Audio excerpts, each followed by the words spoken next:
Bayangkan, sebuah siang yang tenang di pusat kota Goa, Sulawesi Selatan, mendadak berubah mencekam. Seorang prajurit TNI berpangkat rendah masuk ke dalam kantor bank BUMN, bukan dengan senyum, bukan dengan kartu ATM, tapi dengan senapan laras panjang yang disembunyikan di balik jaketnya.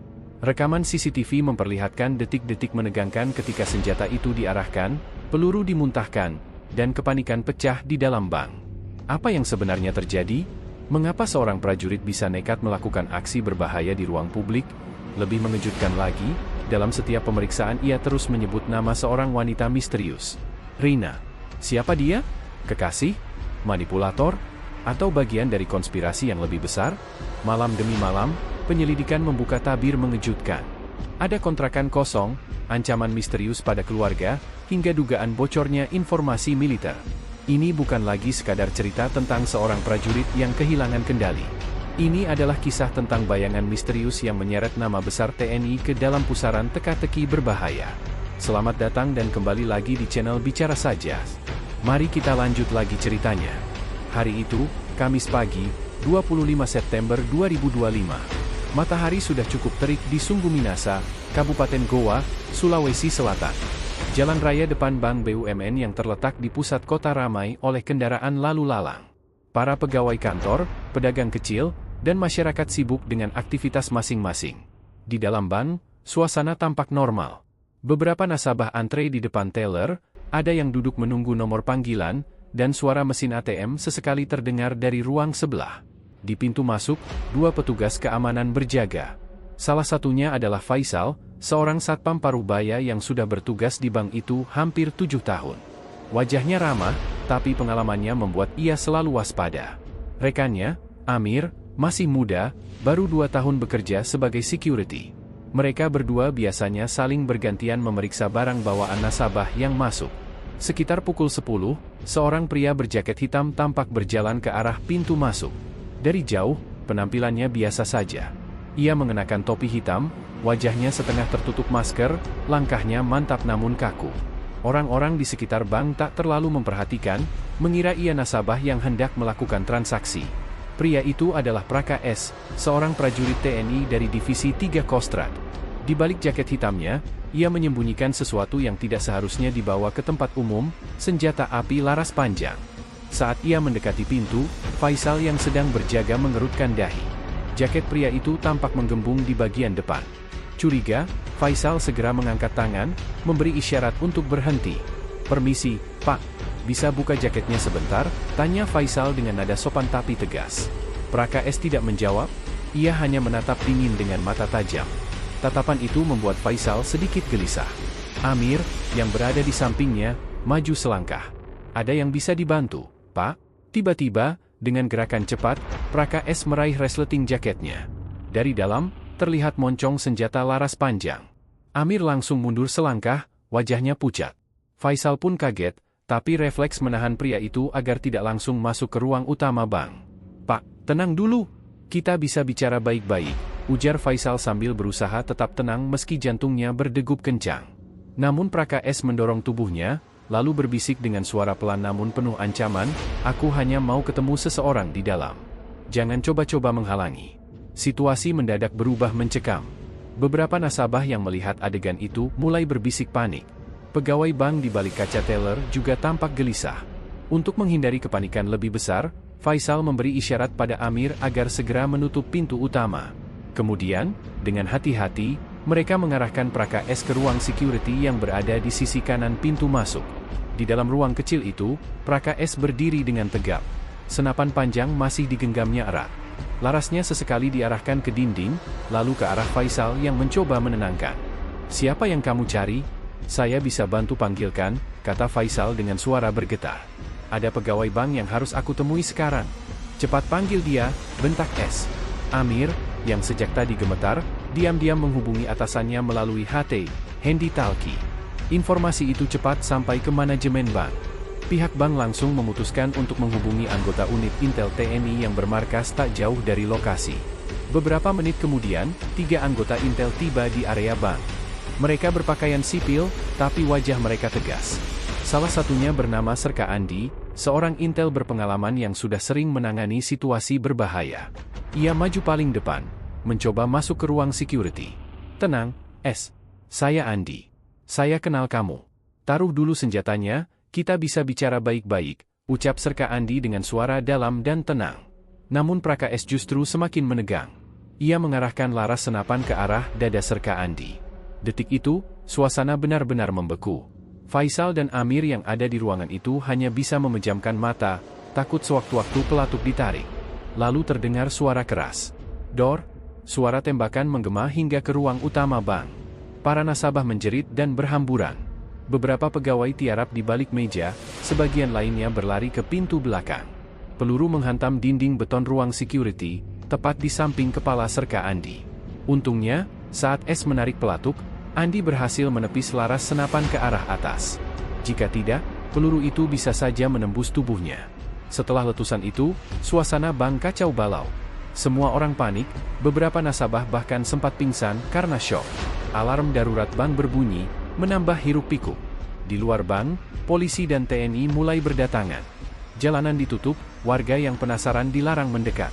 Dari kejauhan, orang-orang hanya bisa melihat suasana tegang di dalam bank.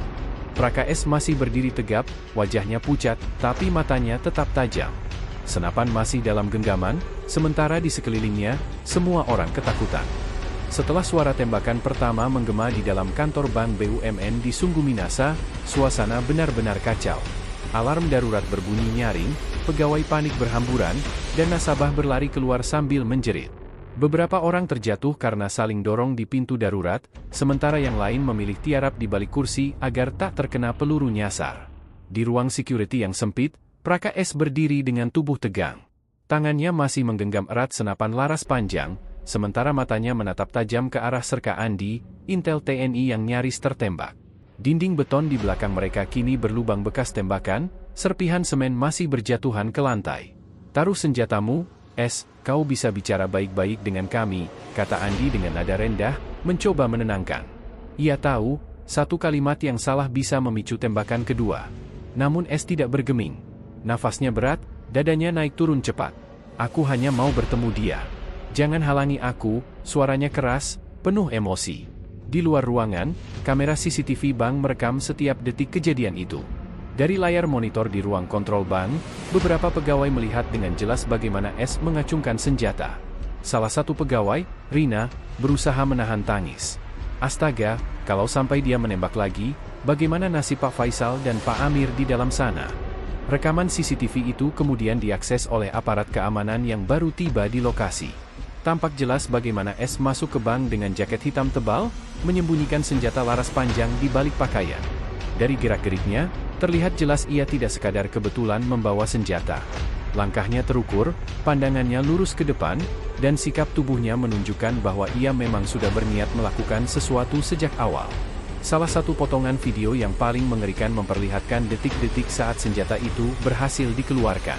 Ketika Faisal mencoba menghalangi, S mendorongnya masuk ke ruang security dengan moncong senapan diarahkan tepat ke tubuhnya. CCTV juga merekam momen ketika serka Andi masuk. Andi berdiri dengan tangan terbuka, mencoba menenangkan. Namun dalam sekejap, laras senjata itu diarahkan tepat ke dadanya. Andi refleks menepis laras ke atas, dan seketika letusan terdengar. Peluru melesat menghantam dinding, hanya beberapa sentimeter dari kepala Andi. Rekaman itu menyebar cepat setelahnya. Dalam hitungan jam, video potongan peristiwa sudah beredar luas di media sosial. Publik geger. Banyak yang terkejut sekaligus takut melihat seorang anggota TNI aktif masuk ke bank sambil membawa senjata laras panjang. Ini bukan lagi perampokan, ini lebih menakutkan. Bagaimana bisa seorang prajurit membawa senjata lengkap masuk ke bank, tulis seorang netizen di kolom komentar. Coba bayangkan kalau peluru itu mengenai nasabah atau pegawai bank. Bisa terjadi korban jiwa, ujar komentar lain. Sementara itu, di dalam bank, suasana semakin mencekam. Beberapa menit setelah letusan pertama, pasukan TNI tambahan mulai berdatangan. Mereka mengepung gedung bank dari luar. Jalanan ditutup, kendaraan dialihkan ke rute lain, dan warga sekitar dilarang mendekat. Dari luar, terlihat jelas beberapa personel bersenjata lengkap bersiap di posisi. Ada yang mengawasi dari balik kendaraan taktis, ada pula yang siaga di pintu masuk. Semua menunggu instruksi. Namun, negosiasi di dalam belum selesai. S terus mendesak agar dipanggilkan seorang pegawai bank. Panggil dia sekarang. Aku nggak mau tunggu lama. Suaranya terdengar serak, penuh amarah sekaligus keputusasaan. Faisal yang masih berada di ruangan itu mencoba menenangkan. Baik, tenang dulu, Pak. Saya bisa panggilkan orang yang Bapak maksud, tapi, tolong turunkan dulu senjatanya. Tapi Praka S menggeleng keras. Jangan banyak bicara. Aku tahu dia ada di sini. Suasana semakin tegang. Serka Andi mengedipkan mata kepada Amir, memberi isyarat agar tetap tenang. Andi tahu, langkah kecil bisa memicu tembakan lagi. Di luar ruangan, Kapten Rudy, perwira intel yang memimpin pasukan di lokasi, memantau rekaman CCTV dengan wajah tegang. Kita tidak bisa menunggu lebih lama. Kalau dia melepaskan tembakan lagi, bisa ada korban, katanya pada timnya. Namun situasinya pelik. Mereka harus memilih, menyerbu dengan risiko baku tembak, atau terus bernegosiasi sambil mengulur waktu. Dalam tekanan itu, rekaman CCTV menjadi kunci. Dari analisis gerakan S, tampak ia belum sepenuhnya tenang. Tangan kirinya gemetar, keringat menetes deras, dan matanya sesekali berair. Seolah ada beban besar yang membuatnya nekat melakukan aksi ini. Beberapa aparat di luar mulai menduga, apakah ini benar-benar aksi teror, atau justru ledakan emosi seorang prajurit yang sedang tertekan? Waktu terus berjalan. Detik demi detik terasa lambat. Suara tangisan pegawai bank masih terdengar samar dari balik pintu. Para nasabah yang berhasil keluar berkerumun di luar garis polisi, masih syok dengan apa yang mereka alami. Di dalam ruang security, situasi belum berubah. Praka S tetap menodongkan senjata. Serka Andi terus mencoba bicara, mencari celah agar pria itu mau menurunkan senjatanya.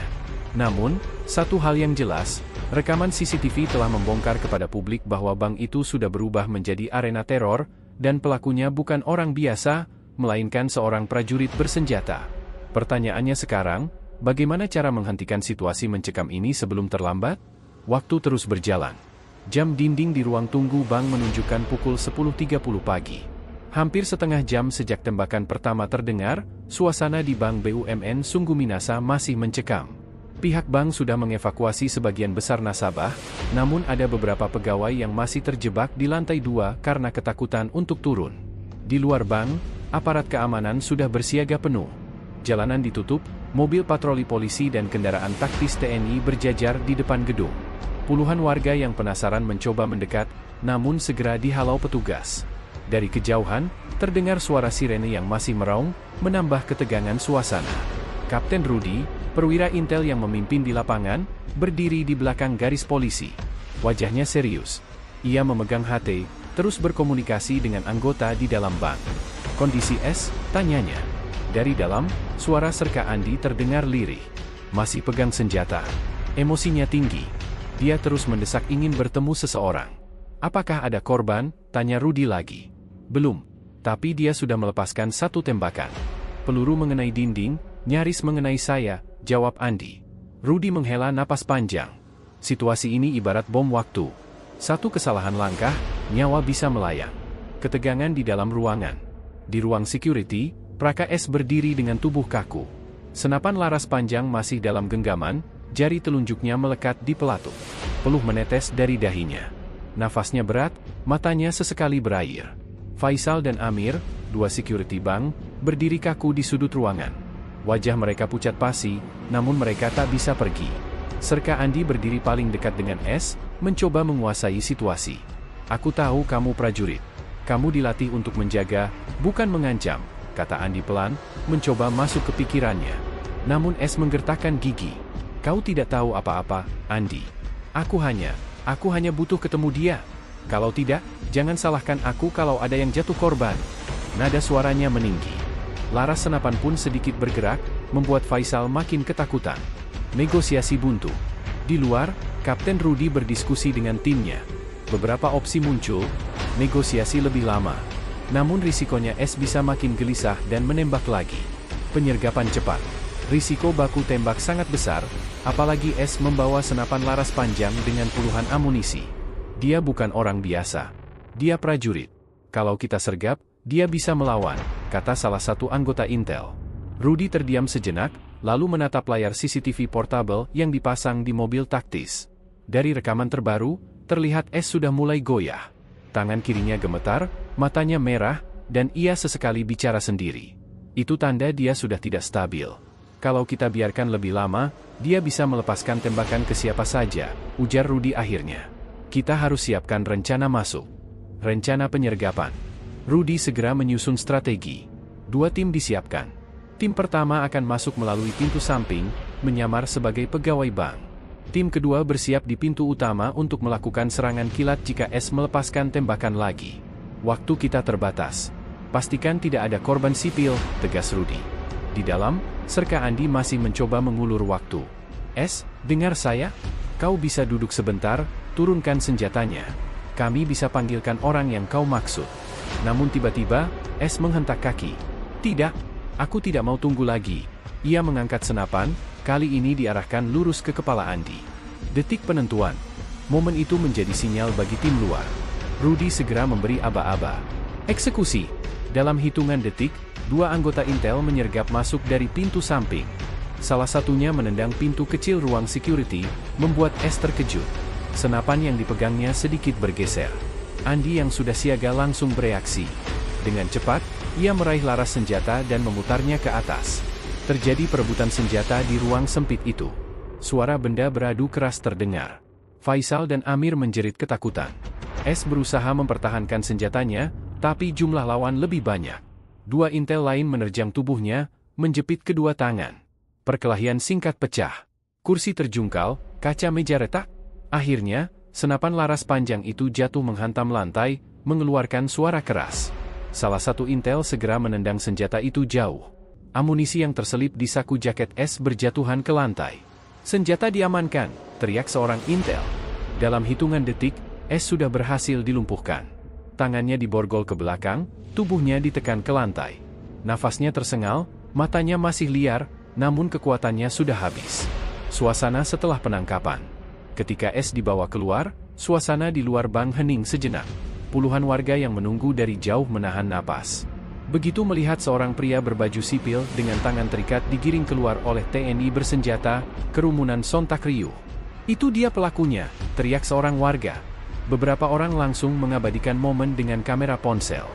Video itu dengan cepat tersebar ke media sosial. Warganet semakin heboh melihat bahwa pria yang ditangkap adalah seorang prajurit aktif. Di dalam ban, suasana perlahan tenang. Pegawai dan nasabah yang sempat bersembunyi keluar dengan wajah pucat. Beberapa masih menangis, ada yang dipapah karena syok. Tim medis yang sudah siaga di luar segera masuk memberi pertolongan pertama. Sementara itu, Kapten Rudy menghela napas lega. Tidak ada korban jiwa? Itu yang terpenting, katanya pada wartawan yang sudah menunggu. Namun, di balik keberhasilan penangkapan itu, muncul pertanyaan besar. Apa motif Praka S melakukan aksi nekat ini? Mengapa ia sampai membawa senjata laras panjang ke bank dan mengancam orang lain? Pertanyaan itu akan terjawab di babak berikutnya. Praka S sudah berhasil diamankan. Borgol baja masih mengekang pergelangan tangannya ketika ia digiring ke mobil taktis TNI. Wajahnya kusut, matanya merah, sesekali menoleh ke kanan dan kiri seakan mencari sesuatu. Nafasnya masih tersengal, tapi teriakan warga membuatnya semakin gelisah.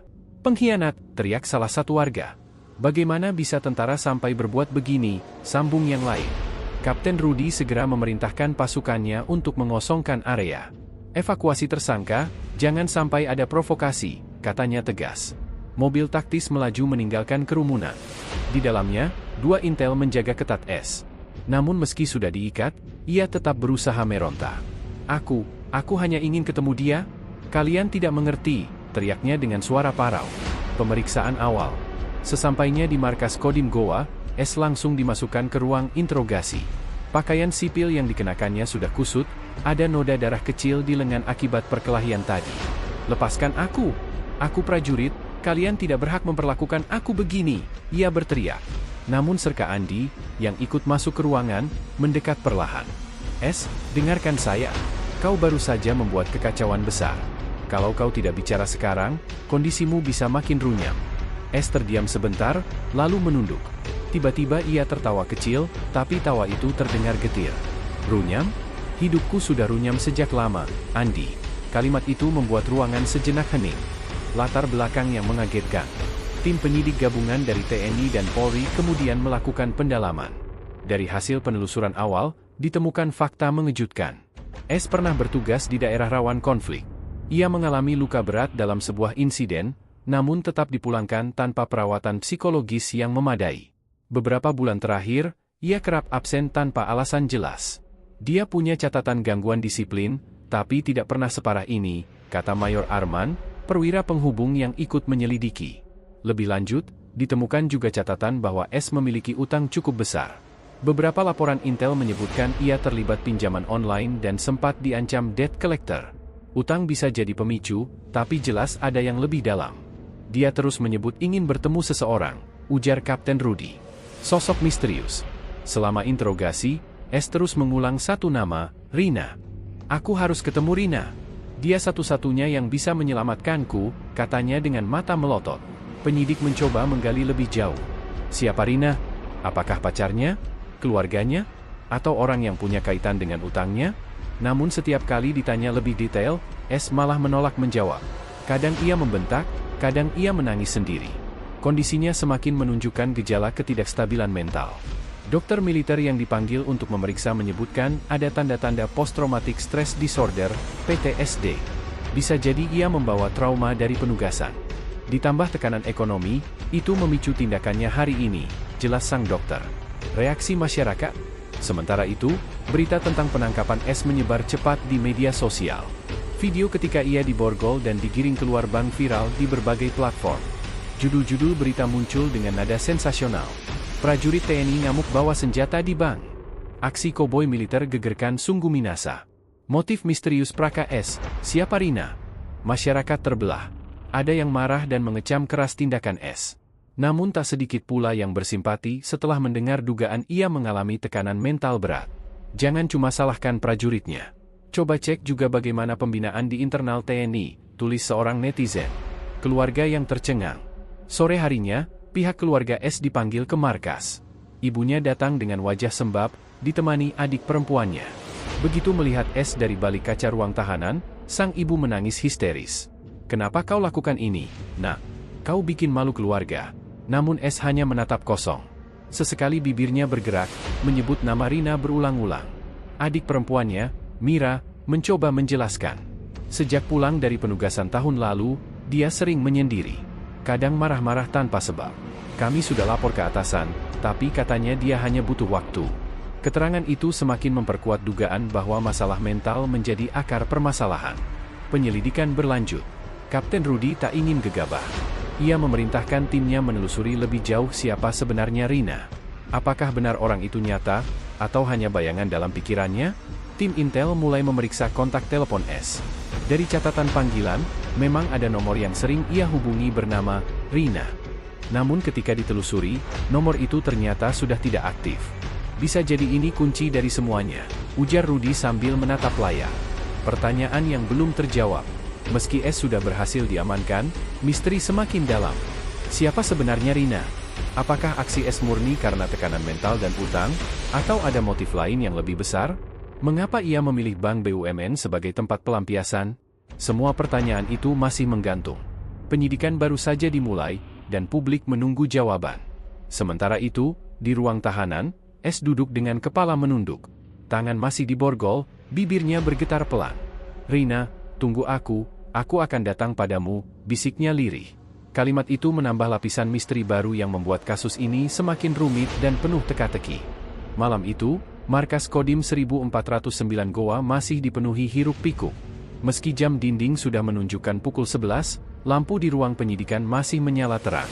Di luar, beberapa prajurit berjaga dengan wajah waspada, seolah tak ingin ada celah sedikit pun. Kasus Praka S bukan perkara biasa. Ini bukan sekadar disiplin prajurit yang dilanggar, melainkan menyangkut nama besar institusi. Di dalam ruang interogasi, Praka S duduk dengan wajah kusut. Tangannya masih terikat borgol. Sesekali ia menggumam lirih, Rina. Rina, aku harus bertemu Rina. Kapten Rudy menatapnya lekat-lekat dari balik kaca satu arah. Di sampingnya berdiri Mayor Arman, dengan wajah serius. Orang ini sudah tak stabil, tapi nama Rina yang terus disebut jelas bukan halusinasi belaka. Kita harus cari tahu siapa dia. Tim Intel bergerak. Esok paginya, tim Intel diturunkan. Serka Andi dan dua anggotanya mulai melacak kontak terakhir di ponsel S. Dari hasil forensik digital, terdeteksi nomor yang disimpan dengan nama Rina. Namun ketika dilacak, nomor itu sudah tidak aktif sejak 3 bulan lalu. Bisa jadi dia sengaja menghilang, atau memang ada yang menutup jejak, ujar Andi sambil menatap layar laptop. Tak berhenti di situ, tim juga menelusuri akun media sosial yang pernah berinteraksi dengan S. Dari percakapan lama, mereka menemukan potongan pesan. Aku di sini hanya untukmu, jangan khawatir. Kalau kau tak sanggup lagi, datanglah ke bank itu. Di sana kita bisa bertemu. Pesan itu dikirim dari akun anonim dengan nama Rina K. Kapten Rudy mengernyit. Bank itu? Jadi benar, aksinya di bank bukan kebetulan. Misteri di balik bank. Bank BUMN di Goa tempat S membuat keributan mendadak jadi sorotan. Manajemen bank merasa tidak tahu menahu soal nama Rina. Mereka menegaskan tidak ada pegawai bernama seperti itu. Namun, salah satu karyawan senior, Pak Yusuf, memberi keterangan mengejutkan. Beberapa bulan lalu, memang ada seorang wanita yang sering mondar-mandir di sekitar bank. Usianya kira-kira 25 tahun, berkerudung, dan selalu menunggu di parkiran. Tapi entah siapa dia, kami tak pernah mengenalnya. Keterangan itu membuat alur penyelidikan makin rumit. Apakah wanita itu benar Rina? Atau hanya kebetulan semata? Bayangan di CCTV. Tim Intel lalu memeriksa rekaman CCTV bank dari beberapa bulan terakhir. Setelah menelusuri puluhan jam rekaman, akhirnya ditemukan sosok wanita yang dimaksud Pak Yusuf. Dalam rekaman, terlihat seorang wanita berkerudung hitam, duduk di motor Matic warna merah. Ia menunggu hampir 2 jam, lalu pergi tanpa masuk ke dalam bank. Wajahnya terekam samar, tapi cukup jelas untuk dianalisis. Ini dia, kemungkinan besar Rina, kata Serka Andi sambil memperbesar gambar. Namun yang lebih mengejutkan, wanita itu tercatat muncul di sekitar bank pada tanggal yang sama ketika S mulai absen dari markas. Seakan ada kaitan antara keduanya. Jejak yang terputus. Intel kemudian melacak alamat dari data kendaraan motor yang dipakai wanita tersebut. Nomor platnya mengarah ke daerah Tamalate, Makassar. Tim bergerak cepat menuju lokasi. Namun saat tiba di alamat itu, mereka hanya menemukan sebuah rumah kontrakan kosong. Pemilik rumah mengatakan penyewa terakhir seorang wanita muda, berkerudung, yang sudah pergi sejak 2 bulan lalu tanpa kabar. Dia hanya bilang akan pindah ke luar kota. Tidak pernah cerita kemana, ujar si pemilik rumah. Semua jejak seakan diputus dengan rapi.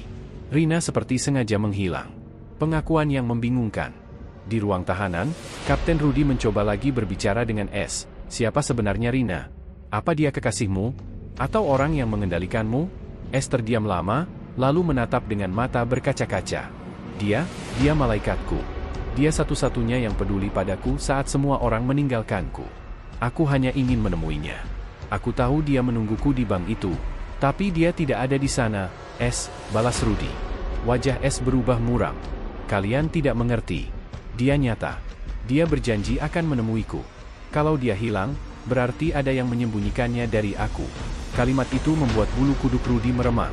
Apakah Rina benar-benar ada, atau hanya hasil manipulasi seseorang yang memanfaatkan kondisi mental S?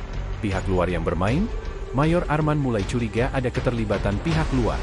Kalau benar ada yang mengarahkan S ke bank, berarti ini bukan sekadar kasus prajurit stres.